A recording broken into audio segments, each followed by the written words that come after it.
Yang terhormat Kepala TK Negeri 2 Sleman, Bunda Siti Aminah SPD MPD, yang kami hormati rekan-rekan guru TK Negeri 2 Sleman. Puji syukur marilah kita panjatkan kehadirat Tuhan Yang Maha Esa, yang mana telah melimpahkan segala rahmat dan hidayahnya kepada kita semua, sehingga kita diberikan kesehatan dan bisa melakukan aktivitas seperti biasanya.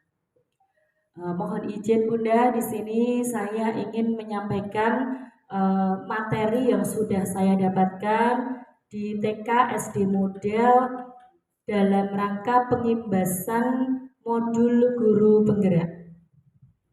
Untuk materi yang pertama yaitu diseminasi budaya positif yang kemarin disampaikan oleh Bunda Nur Hapsari Art Training MPD.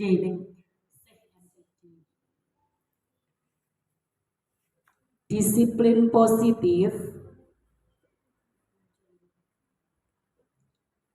adalah metode di mana orang tua atau guru mengkomunikasikan secara jelas kepada anak atau murid berkaitan dengan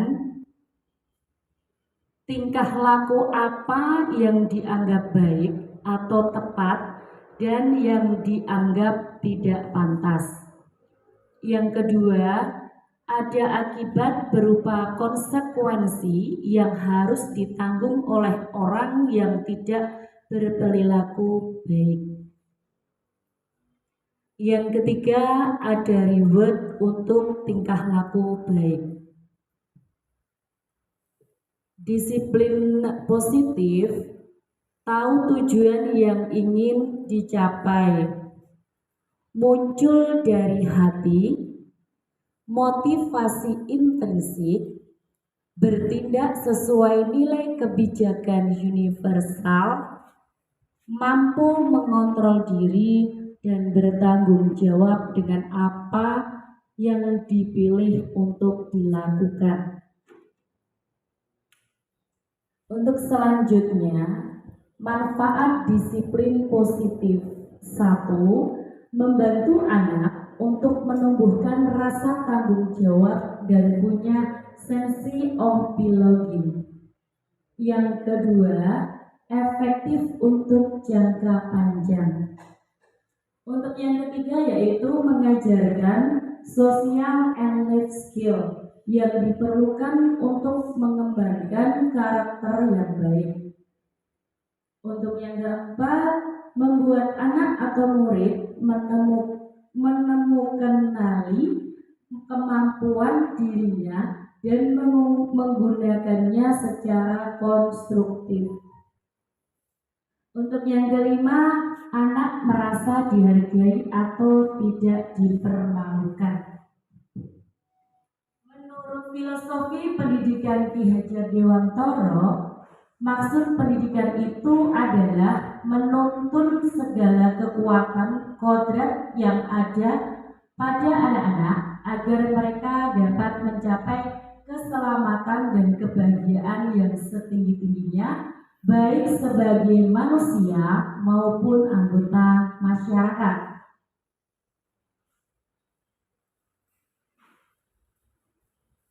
Cobalah buka kepalan tangan berisi berlian. Genggam tangan Anda dengan kuat. Bayangkan Anda menggenggam berlian. Sekarang dua-dua. Berpasangan dua-dua. Yang satu menggenggam, nanti yang satu membuka. Coba minta teman Anda membuka genggaman Anda dan mengambil berlian itu. Biarkan teman Anda merayu, marah, memaksa, bahkan mengintimidasi Anda agar membuka genggaman itu. Jadi nanti teman-teman mau dibuka atau tidak itu tergantung dengan kitanya mau mengasih atau tidaknya. Ya, baik. Baik, terima kasih. Saat Anda membiarkan kepalan itu terbuka, apa alasan Anda? Jika Anda tetap menutup kepalan itu, apa alasan Anda? Karena ada berliannya ya. Baik, untuk selanjutnya, miskonsepsi tentang kontrol di sekolah. Teori kontrol menurut Dr. William Glasser. Guru mengontrol murid. Pada dasarnya kita tidak dapat memaksa murid untuk berbuat sesuatu. Jikalau murid tersebut memilih untuk tidak melakukannya. Semua perilaku memiliki tujuan, bahkan terhadap perilaku yang tidak disukai. Semua penguatan positif, efektif dan bermanfaat. Penguatan positif atau bujukan adalah bentuk-bentuk kontrol. Segala usaha untuk mempengaruhi murid agar mengulangi suatu perilaku tertentu adalah suatu usaha untuk mengontrol murid tersebut. Pada waktu tertentu, murid akan menyadari dan bisa jadi menolak atau justru tergantung pada guru. Selanjutnya, kritik dan membuat orang merasa bersalah dapat menguatkan karakter. Menggunakan kritik dan rasa bersalah untuk mengontrol murid menuju pada identitas gagal. Mereka belajar untuk merasa buruk tentang diri mereka. Orang dewasa memiliki hak untuk memaksa. Banyak orang dewasa yang percaya bahwa mereka memiliki tanggung jawab untuk membuat murid-murid berbuat hal-hal tertentu. Apapun yang dilakukan dapat diterima selama ada sebuah kemajuan berdasarkan sebuah pengukuran kinerja. Pada saat itu pula, orang dewasa akan menyadari bahwa perilaku memaksa tidak akan efektif untuk jangka waktu panjang dan sebuah hubungan permusuhan akan terbentuk. Nah, Bapak Pendidikan kita, Ki Hajar Dewantara menyatakan bahwa di mana ada kemerdekaan, disitulah harus ada disiplin yang kuat. Sungguh pun disiplin itu bersifat self-disiplin, yaitu kita sendiri yang mewajibkan kita dengan sekeras-kerasnya, tetapi itu sama saja. Sebab jikalau kita tidak cakap melakukan self-disiplin, wajiblah penguasaan lain mendisiplinkan diri kita. Dan peraturan demikian itulah harus ada di dalam suasana yang merdeka. Itu menurut Ki Hajar Dewantara, Pemikiran Konsepsi Keteladanan Sikap Merdeka, cetakan kelima 2013 halaman 470.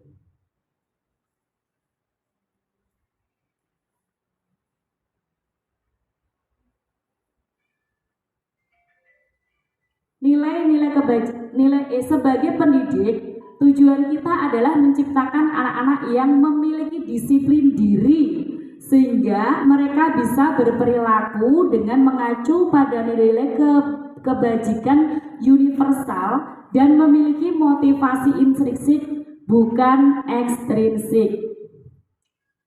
Nilai-nilai kebijakan itu menurut profil pelajar Pancasila yaitu beriman, bertakwa kepada Tuhan Yang Maha Esa, dan berakhlak mulia, mandiri, bernalar kritis, berkebinekaan global, bergotong royong, dan kreatif. Mari berbagi cerita tentang budaya positif yang sudah ada atau diharapkan akan ada di sekolah kita. Pernahkah melakukan ini? Datang ke sekolah tepat waktu agar tidak dihukum. Melakukan perintah guru untuk mendapatkan pujian. Melakukan kebaikan memang seharusnya kita baik pada orang lain. 3. Motivasi perilaku manusia. untuk menghindari ketidaknyamanan atau hukuman, untuk mendapatkan imbalan atau penghargaan dari orang lain, untuk menjadi orang yang mereka inginkan dan menghargai diri sendiri dengan nilai yang mereka percaya. Jika murid melanggar peraturan, apa yang Anda lakukan? Apakah memberi hukuman, menyita sesuatu yang merupakan pelanggaran murid, memberi tambahan poin?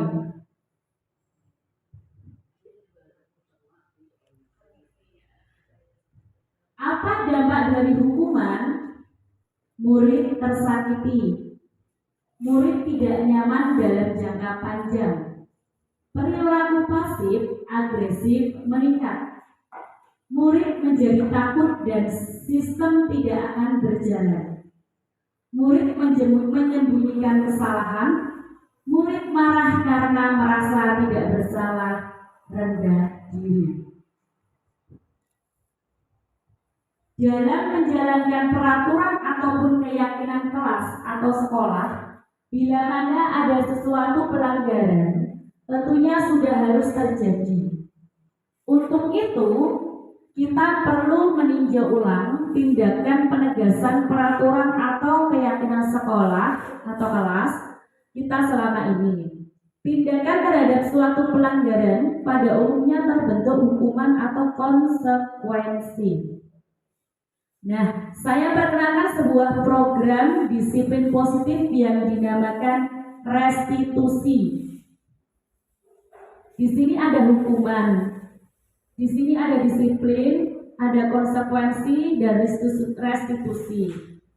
Kalau hukuman ini sesuatu yang menyakitkan harus terjadi, konsekuensinya sesuatu harus terjadi, restitusi merupakan pilihan.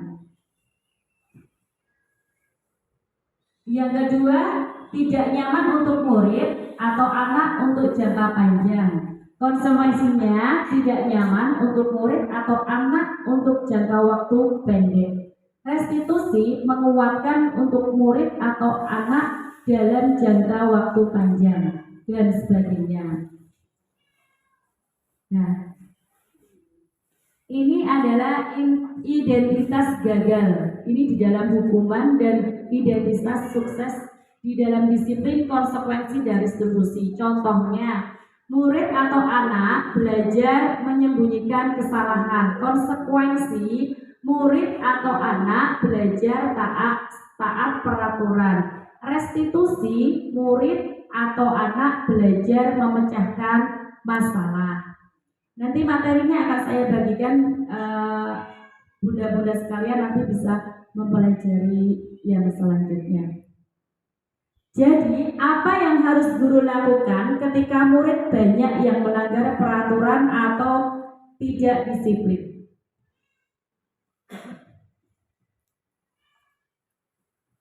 Dalam kelompok yang terdiri dari 4 peserta, sebutkan beberapa contoh skenario, beberapa tindakan ketidakdisiplinan siswa dan bagaimana Bapak Ibu selama menghadapi. Nah, ini kemarin tugas kami. Kami di sana untuk membuat keyakinan kelas. Keyakinan kelas untuk memenuhi kebutuhan dasar murid, kita bisa mengadakan kesepakatan kelas atau dinamakan keyakinan kelas. Pencapaian sebuah tujuan diperlukan sebuah kesepakatan antara guru, murid, kepala sekolah, dan lain-lainnya. Jika murid diajak berunding tentang sebuah kesepakatan atau keyakinan kelas, maka anak akan secara sadar mematuhi keyakinan kelas yang sudah dibentuk bersama. Di sini sudah ya bunda-bunda, kita sudah punya kesepakatan kelas ya masing-masing. Keyakinan kelas. Cara membuat sebuah keyakinan kelas, pertama kita tanya ke murid-murid tentang sebuah kenyamanan belajar di kelas. Selanjutnya kita ajak murid berdiskusi berkaitan dengan kesepakatan bersama. Kesepakatan itu dinamakan keyakinan kelas. Keyakinan kelas itu mesti dipatuhi oleh murid-murid karena mereka sendiri yang memberi usulan. Nah, ini contohnya kemarin di kelas 7A ya, ini SD. Nah, ini seperti ini. Nah, rancangan keyakinan kelas. Nah, ini membuat kemarin kita simulasi di sana. 5 kebutuhan dasar manusia. Tahukah Bapak Ibu mengapa murid-murid melakukan pelanggaran? Karena kebutuhan dasar mereka tidak terpenuhi. Kebutuhan bertahan hidup atau fisiologis, kebutuhan kasih sayang dan rasa diterima, kebutuhan penguatan atas kemampuan atau penguasaan, kebutuhan akan pilihan atau kebebasan, kebutuhan merasa senang atau kesenangan. 5 posisi kontrol. Diane Gessen dalam bukunya Restitution School Discipline di tahun 1998 mengungkapkan bahwa guru perlu meninjau kembali penerapan disiplin di dalam ruang-ruang kelas mereka selama ini. Apakah telah efektif? Apakah berpusat, memerdekakan, dan memandirikan murid? Bagaimana dan mengapa? Melalui serangkaian riset dan berdasarkan pada teori kontrol Dr. William Gessen berkesimpulan ada 5 posisi kontrol yang diterapkan seorang guru, orang tua, ataupun atasan dalam melakukan kontrol. Kelima posisi kontrol tersebut adalah penghukum, pembuat rasa bersalah, teman, pemantau, dan manajer. Nah, ini 5 posisi kontrol. Ada guru berbuat, guru berkata, hasil, kalian dengan dunia berkualitas, murid berkata, dampak pada murid. Nah, sekarang kita lanjutkan dengan restitusi. Apa tuh restitusi itu? Restitusi adalah proses penciptaan kondisi bagi murid untuk memperbaiki kesalahan mereka sehingga mereka bisa kembali pada kelompok mereka dengan karakter yang lebih kuat menurut Gessen tahun 2004. Restitusi juga adalah proses kolaboratif yang mengajarkan murid untuk mencari solusi untuk masalah dan membuat murid berpikir tentang orang seperti apa yang mereka inginkan dan bagaimana mereka harus memperlakukan orang lain. Menurut Gelsem Gosel 1996.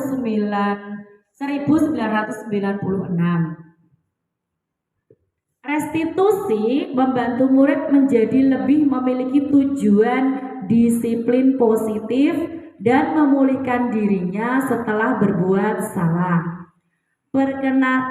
Penekanan bukanlah pada bagaimana berperilaku untuk menyenangkan orang lain atau menghindari ketidaknyamanan, namun tujuannya adalah menjadi orang yang menghargai nilai-nilai kebijakan yang mereka percaya. Restitusi, melalui restitusi, ketika murid berbuat salah, guru akan menanggapi dengan cara yang memungkinkan murid untuk membuat evaluasi internal tentang apa yang dapat mereka lakukan untuk memperbaiki kesalahan mereka dan mendapatkan kembali harga dirinya. Restitusi menguntungkan korban, tetapi juga menguntungkan orang yang telah berbuat salah. Ada peluang luar biasa bagi murid untuk bertumbuh ketika mereka melakukan kesalahan. Bukankah pada hakikatnya begitulah cara kita belajar? Murid perlu bertanggung jawab atas perilaku yang mereka pilih. Namun, mereka juga dapat memilih untuk belajar dari pengalaman yang membuat pilihan yang lebih baik di waktu yang akan datang. Ciri-ciri restitusi. Restitusi bukan untuk menebus kesalahan, namun untuk belajar dari kesalahan. Restitusi memperbaiki hubungan. Restitusi adalah tawaran, bukan paksaan. Restitusi menuntut untuk melihat ke dalam diri. Restitusi mencari kebutuhan dasar yang mendasari tindakan. Restitusi fokus pada karakter, bukan tindakan. Restitusi menguatkan. Restitusi fokus pada solusi. Restitusi mengembalikan murid yang berbuat salah pada kelompoknya. Segitiga restitusi. Ini di sini ada segitiga restitusi. Kamu tentu punya alasan mengapa melakukan ini. Ketika anak melakukan kesalahan, guru bertanya, "Kenapa kamu melakukan ini?" Ini adalah cara yang lebih efektif untuk mendapatkan apa yang kamu butuhkan. Kemudian, setiap orang pasti pernah melakukan kesalahan. Kamu bukan satu-satunya orang yang pernah melakukan kesalahan. Keyakinan kelas apa yang telah kita sepakati. Jadi kalau di kelas kemarin, kalau di kelas saya itu saya sudah membuat keyakinan kelas bersama anak-anak itu. Jadi apa yang mereka ungkapkan nanti kita simpulkan, kemudian kita tulis dan kita sepakati bersama. Misalnya menjaga kebersihan. Anak-anak saya tanya, bagaimana cara menjaga kebersihan? Membuang sampah pada tempatnya, Bunda, dan sebagainya. Kamu ingin menjadi orang yang seperti apa? Nanti anak-anak bisa ditanya. Restitusi diri. Dalam restitusi diri, murid belajar untuk mengubah kebiasaan dari kecenderungan untuk mengomentari orang lain menjadi pengomentari diri sendiri. Dr. William Glasser menyatakan orang yang bahagia akan mengevaluasi dirinya sendiri. Orang yang tidak bahagia akan mengevaluasi orang lain. 3 tahap evaluasi diri. Saya tidak suka cara saya berbicara padamu. Kesalahan yang saya lakukan adalah saya sebenarnya punya informasi yang kamu butuhkan. Saya lelah dan saya bicara terlalu cepat. Saya tidak jelas menyampaikan apa yang saya inginkan. Pemahaman saya berbeda dengan pemahamanmu. Besok lagi saya akan menyampaikan informasi yang saya punya dan kamu butuhkan. Saya akan berbicara lebih lambat. Saya akan berbicara lebih jelas tentang keinginan saya, menyampaikan pemahaman saya padamu. Terima kasih. Yang ditinggal langsung semoga jadi kebiasaan. Dari kebiasaan yang menetap di hati dan pikiran akan menjadi karakter. Karakter akan menerapkan dalam jangka panjang. Terima kasih. Ini untuk materi yang pertama, menyambung nanti materi yang kedua sedikit saja.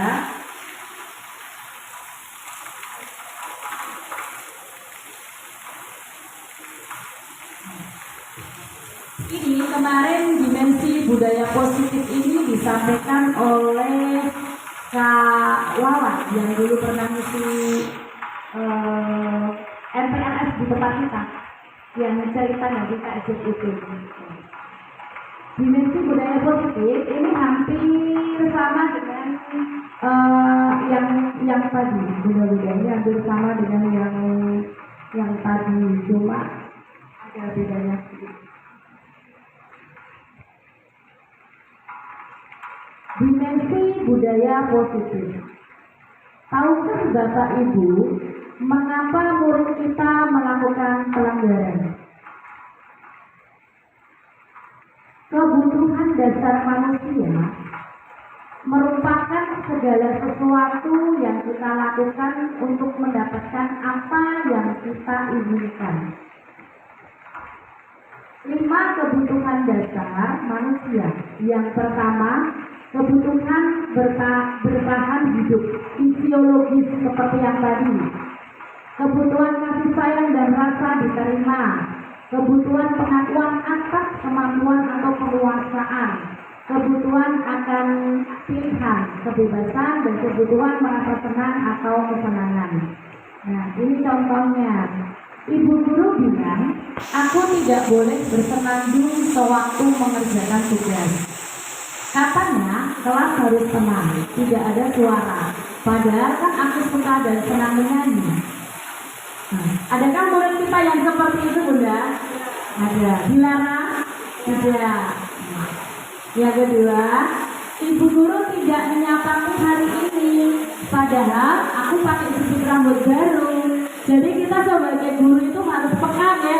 Ketika anak-anak, bunda, ada apa Pak anak kita ini kok mendekati kita?